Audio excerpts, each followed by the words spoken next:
好啦，講嘅川貝椰子燉瘦肉，材料：川貝6錢，椰子肉1個，雪梨4隻，瘦肉半斤。川貝洗乾淨備用，椰子肉洗乾淨切幼條備用，雪梨去皮去心切塊備用，瘦肉出水洗乾淨切開數小塊備用。將全部材料放入燉盅內，注入適量凍水，冚蓋，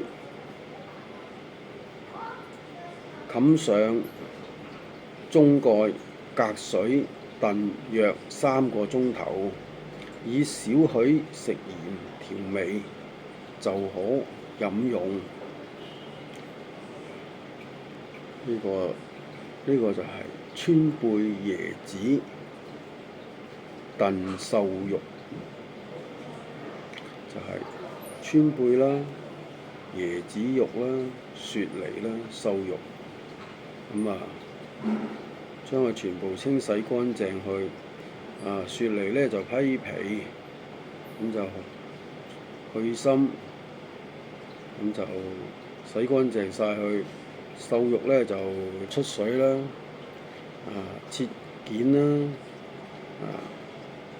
咁就做一個燉盅，再啲凍水，隔水蒸佢大約3個鐘頭，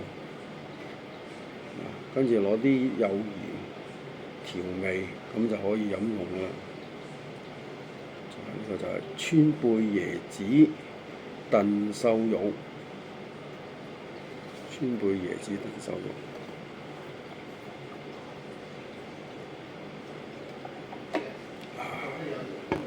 多謝觀看、訂閱、點讚。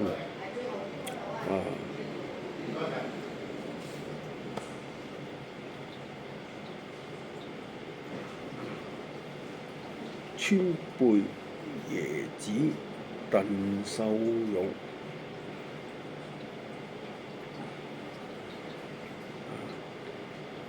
多謝觀看、訂閱、點讚，拜拜。